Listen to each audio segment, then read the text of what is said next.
Hello friends, ഇന്നത്തെ വീഡിയോയിൽ ഞാൻ പറയാൻ പോകുന്നത് ഈ ബജാജ് പ്ലാറ്റിന PX91 നിങ്ങൾക്ക് മേടിക്കണോ മേടിക്കണ്ടേ. അപ്പോൾ ഇതിൻ്റെ ഫുൾ റിവ്യൂ ആയിട്ടാണ് വന്നിരിക്കുന്നത്. Full review means last review എന്ന് പറയാം. അപ്പോൾ എനിക്ക് കുറച്ച് കമൻറ്റ്സ് വന്നിട്ടുണ്ടായിരുന്നു, ഈ എയർ കൂളർ നന്നായിട്ട് പെർഫോം ചെയ്യുമോ ഇല്ലയോ എന്ന്. ഇല്ലെങ്കിൽ ഇതിന് എയർ വരുമ്പോൾ നന്നായിട്ട് കാറ്റ് മീൻസ് ഒരു പൊട്ട സ്മെല്ല് വരുന്നുണ്ടോ എന്ന് കുറേ ആൾക്കാർക്ക് ഡൗട്ട് ഉണ്ടായിരുന്നു. അപ്പോൾ ഞാൻ വിചാരിച്ചു ഇതിനൊരു വീഡിയോ ഉണ്ടാക്കിയാലോ എന്ന്. അപ്പോൾ ഈ വീഡിയോയിൽ ഞാൻ നിങ്ങളുടെ എല്ലാ ഡൗട്ട്സും ക്ലിയർ ചെയ്യണതാണ്. അപ്പോൾ അതിൻ്റെ മുമ്പ് നിങ്ങൾ എൻ്റെ ഈ വീഡിയോ ചാനൽ സബ്സ്ക്രൈബ് ചെയ്തിട്ടില്ലെങ്കിൽ ഒന്ന് സബ്സ്ക്രൈബ് ചെയ്യുക. പിന്നെ ഈ വീഡിയോ ഇഷ്ടപ്പെടുകയാണെങ്കിൽ മാത്രം ലൈക്ക് ചെയ്യുക. First of all 2 type air cooler ഉണ്ട്. ഒന്ന് പേഴ്സണൽ എയർ കൂളറാണ്, ഒരെണ്ണം ഡെസേർട്ട് എയർ കൂളറാണ്. പേഴ്സണൽ എയർ കൂളർ ഈ മുമ്പിൽ കാണുന്നില്ലേ, ബജാജ് PX91, ഇതാണ് പേഴ്സണൽ എയർ കൂളർ. ഇതൊക്കെ ചെറിയ റൂമിനാണ് ഏറ്റവും നല്ലത്.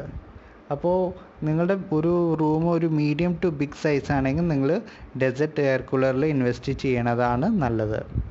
പിന്നെ നമ്മുടെ പേഴ്സണൽ എയർ കൂളർ 5000 റുപ്പീസിനാണ് സ്റ്റാർട്ട് ആവുന്നത്.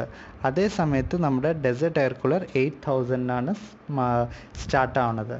പിന്നെ അഥവാ നിങ്ങളുടെ റൂം മീഡിയം ടു വലിയ റൂമാണെങ്കിൽ ഞാൻ നിങ്ങളോട് ഈ ബജാജ് എയർ കൂളർ മേടിക്കാൻ പറയില്ല. ബിക്കോസ് ഒരു ചെറിയൊരു റൂമിന് മാത്രമേ ഈ എയർ കൂളർ കുറച്ച് നല്ല പെർഫോം ചെയ്യുള്ളൂ. വലിയ റൂമിൽ നിങ്ങൾ വെച്ചിട്ടുണ്ടെങ്കിൽ ഇത് നന്നായിട്ട് പെർഫോം ചെയ്യില്ല. പിന്നെ ഈ പേഴ്സണൽ എയർ കൂളറിൽ നിങ്ങൾക്ക് അധികം, ഫോർ എക്സാമ്പിൾ സിംഫണിയുടെ ഒരു എയർ കൂളറിൻ്റെ അതിൻ്റെ 12 ലിറ്റർ വെള്ളമേ കൊള്ളുള്ളൂ. ഇതിൽ ഒരു 36 ലിറ്റർ വെള്ളം കൊള്ളും. പിന്നെ ഈ വീഡിയോയിൽ ഒരു ചെറിയ കാര്യം തെറ്റി പറഞ്ഞു. ഈ ബജാജ് പ്ലാറ്റിനയുടെ മോഡൽ നമ്പറാണ് ബജാജ് PX97, 91 അല്ല 97 ആണ്. ഓക്കെ.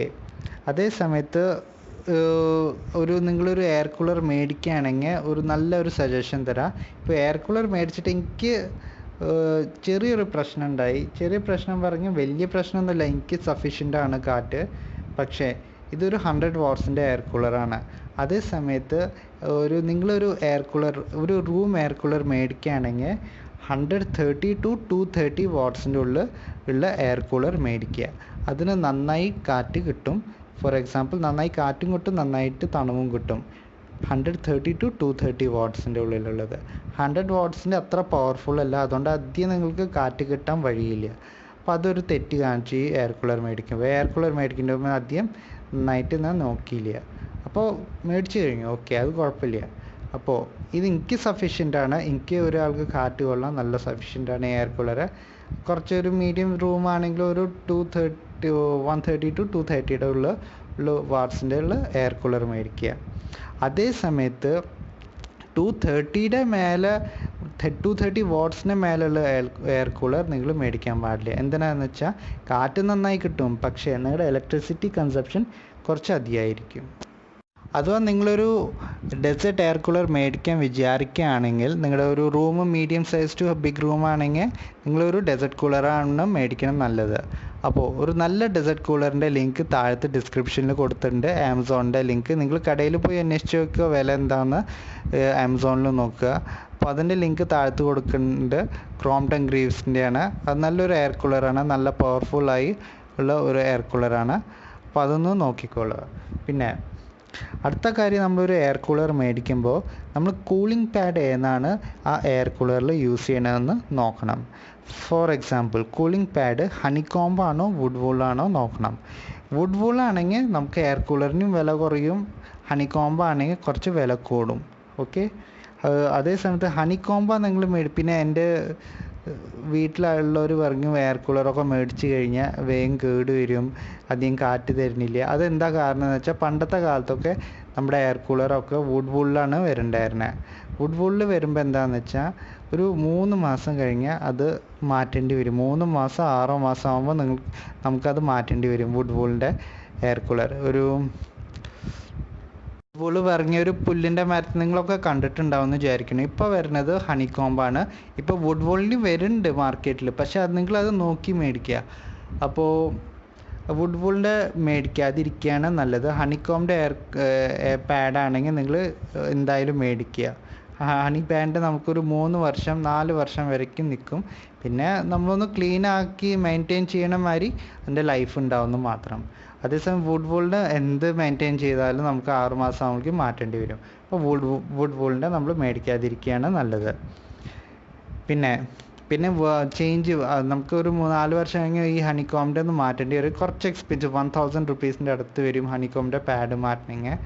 അതേ സമയത്ത് വുഡ് വൂളിന് ഒരു 500 400 ഒക്കെ വരുള്ളൂ, ചീപ്പാണ്. അതൊരു വ്യത്യാസമുണ്ട്. പിന്നെ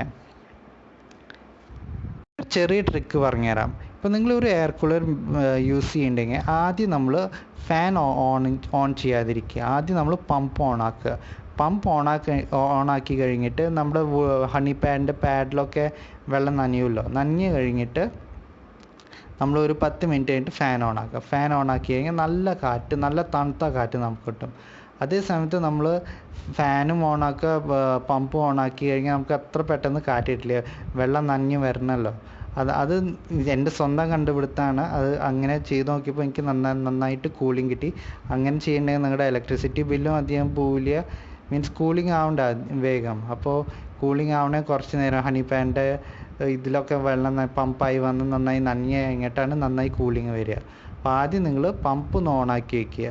അതൊരു 10 മിനിറ്റ് കഴിഞ്ഞിട്ട് നിങ്ങൾ ഫാൻ ഇടുക. അപ്പോൾ നന്നായി ഒരു കൂളിംഗ് കിട്ടും.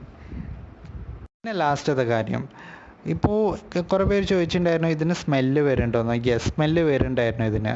അപ്പോൾ ഫസ്റ്റ് 2-3 ദിവസം വെള്ളം ഒഴിച്ചിട്ട് യൂസ് ചെയ്തപ്പോൾ ഒരു പൊട്ട സ്മെല്ലല്ല, ഒരു സ്മെല്ല് വരുന്നുണ്ടായിരുന്നു ഇതിൻ്റെ ഉള്ളിൽ നിന്ന്. അപ്പോൾ യൂസ് ചെയ്തിട്ട് ഒരു 4-5 ദിവസം കഴിഞ്ഞിട്ട് വെള്ളം അങ്ങോട്ട് മൊത്തം ഡ്രെയിൻ ചെയ്ത് കളഞ്ഞിട്ട് പുതിയ വെള്ളം കയറ്റി. അത് കഴിഞ്ഞിട്ട് ഇപ്പോൾ ഒരു 4-5 ദിവസം സ്മെല്ലുണ്ടായിരുന്നു. പിന്നെ വെള്ളം ഒന്ന് നന്നായിട്ട് ക്ലീൻ ആക്കിയിട്ട് വെള്ളം പുതിയത് നിറച്ചപ്പോൾ ഇപ്പോൾ സ്മെല്ലൊന്നും വരുന്നില്ല. ഇപ്പോൾ നല്ല ഒരു കാറ്റാണ് വരുന്നത്, ഒരു സ്മെല്ല് ഇപ്പോൾ ഒന്നും വരുന്നില്ല. അപ്പോൾ ഇതാണ് ഈ എയർ കൂളറിനെ പറ്റിയിട്ട് എൻ്റെ റിവ്യൂ. നിങ്ങളുടെ റൂം ചെറുതാണെങ്കിൽ മാത്രം ഈ എയർ കൂളർ മേടിക്കുക. ഒരു മീഡിയം സൈസ് ടു ലാർജ് സൈസാണ് ഡെസേർട്ട് കൂളർ മേടിക്കുക. അതിൻ്റെ ലിങ്ക് താഴത്തെ ഡിസ്ക്രിപ്ഷനിൽ കൊടുത്തിട്ടുണ്ട്. എയർ കൂളർ ഒന്ന് ചെക്കൗട്ട് ചെയ്യുക. അപ്പോൾ നിങ്ങൾക്ക് ഈ വീഡിയോ ഇഷ്ടപ്പെടുകയാണെങ്കിൽ ലൈക്ക് ചെയ്യുക, പറഞ്ഞ മാതിരി. Thank you.